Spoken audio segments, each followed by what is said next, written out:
So, my name is Potak, and this is Clancy. Okay. Hi, we are doing an interview, and I want to tell you a little bit about Vin. Vin is a growth hacker, an entrepreneur, author of Secret Sauce Growth Hacking, the Ultimate Growth Hacking Guide. Recently released a new book called Ace the Game, and he's a speaker who speaks all around the world at conferences, generally about growth hacking. And so I'm Potak. I'm the founder and CEO of StartupDevKit, and it's a new type of online incubator and accelerator where we empower the 99% of the startups who don't get into accelerators. No applications necessary. So anyway, we're going to go to this interview. Welcome, Vin. Thank you for being here today. All right, so I'm going to start with this. You've been very public about the fact that you're on welfare government assistance since 2014. How did you acquire the skills to move you forward entrepreneurially? So there's like a lot of answers for that, but the main one is having your ass in the chair for as many hours as possible. Like I'm sitting on top of like 5 or 6 years of barely leaving the house and just learning that. So yes, you can buy Secret Sauce, Ace the Game, and get a lot of growth hacks. You can hang out in groups like Badass Market and Founders and Traffic Coffee and get those answers. But really, it's just about sitting down and putting in the work. Yeah, I hear that. So, approximately 1% of applicants do get into startup accelerators, and in 2014, your startup, Magnific, got into Techstars. So, what was the most memorable experience of that time for you? Realizing my startup was going to die is actually the first thing that comes to mind. We went to Facebook and everyone was really juiced to be there and to work on APIs and stuff, and it was the day I realized we would never get above 2 million visitors a month. So like this machinery that had launched, that had got 2 rounds of funding, got into Techstars, and got me all of this, was going to die. I mean, that's like the thing I remember. And I was just looking out over the 10th floor of Facebook. But you were able to get out of it, right? Yeah, so then I launched a growth hacking agency and started making 6-figure companies. But yeah, it was a brilliant experience being in Techstars, a great accelerator. So was it at that time when you got into Techstars that you started to consider yourself a success? Or when did that happen? So for me, moving to America was when I consider myself a success. I would say whatever happens now, that for me was the one thing I wanted to achieve, to live and work in America, and I achieved that. That's great. And you've been in America for how long now? 16 months. 16 months. How do you like it now? It's the best country in the world. It's even better than everyone thinks. Even better Here than we you are thought? in New York. Yeah, even better than just so good. So much opportunity, such nice people, such polite people. Yeah. I love it here. So, you've spoken at over 100 events all across the world. Pretty amazing, I think. So, how did you land your first engagement? I went on Meetup and Eventbrite, and I searched for every event with the keyword startup, entrepreneur, and tech, and then I sent them all the same message. I'd love to come and give a talk at your event, the secrets of growth hacking. I have a massive network I can invite. They never checked, and then I copied and pasted that to as many people on Meetup and Eventbrite. Did that in London, and then when I was confirmed to speak in America, I did that in America. With a month's notice, I had 9 talks in America. Of large numbers, right? Yeah, some large, some small, but just the fact that on the other side of the world, my first talk was in cross campus. Just amazing that so many people turned out.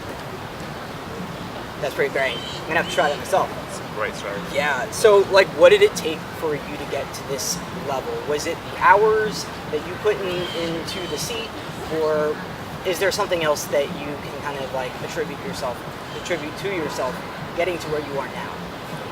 It's a good question. Firstly, it's mainly the hours. Someone just waved at me. We're doing the shoot on location. We are live, that's right. We are in Central Park. Sorry. I put in a lot of hours.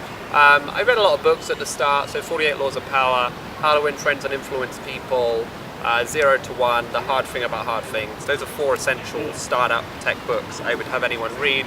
And then putting in a lot of hours and just making sure that you run your ideas by people so that they can tell you if you're smoking crack.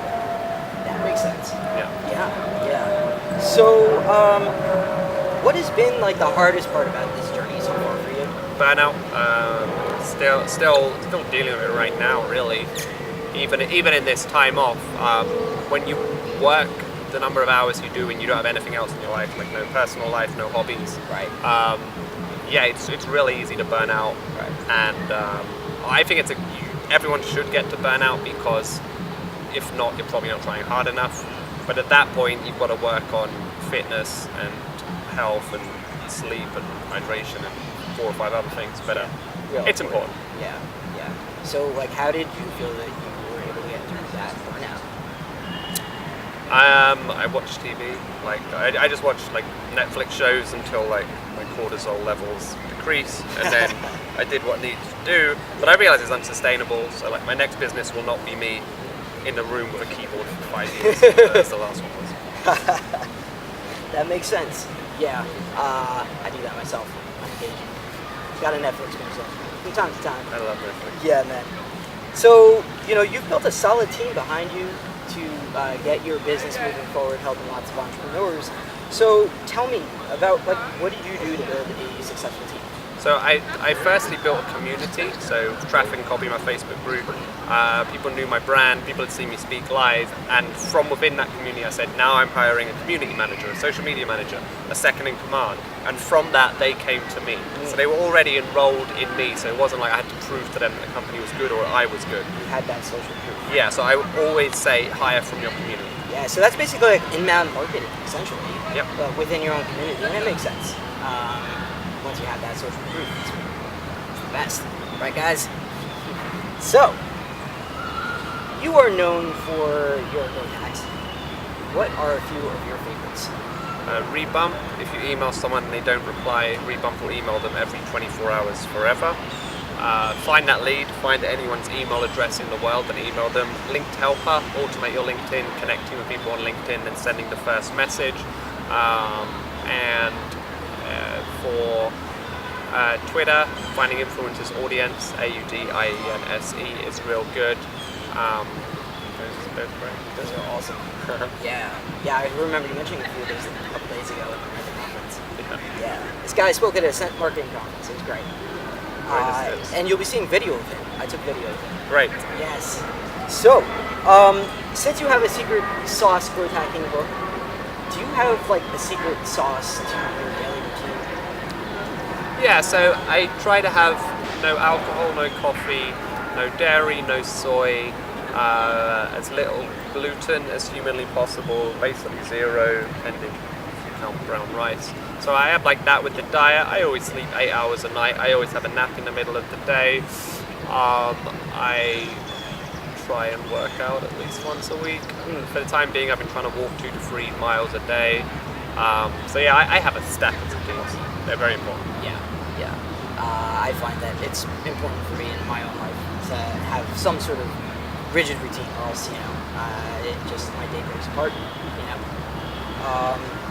So, talking about like daily routines and whatnot, is there something that gets you up in the morning, or something that makes you excited? I don't know, like I was obsessed with moving to America, and then I was obsessed with making it in America, and right now I'm just obsessed with trying to be happy and enjoying life, and then like looking for what to do next. But my drive has been America for a long time. And so, last question. So, Vin, if there was one piece of advice that could give startups watching this interview, what would it be? If you're looking for investment or to get into an accelerator, team, traction, and product are the 3 things you need. At least one of the 3 needs to be very big. So for us, we had like 1 million visitors a month. We got into Techstars. For some other teams, they had this cool tech, but like nothing else. For some other people, they hadn't written a line of code, but they had a great team. So team, traction, and product are the 3 things you need to focus on. I would say traction's the most important of those, because there's good products that don't make it, good teams that don't make it, but if it already has a lot of traction, you can pour more fuel on it and it'll blow up. Absolutely. All right. Thank you so much, Ben. Appreciate it.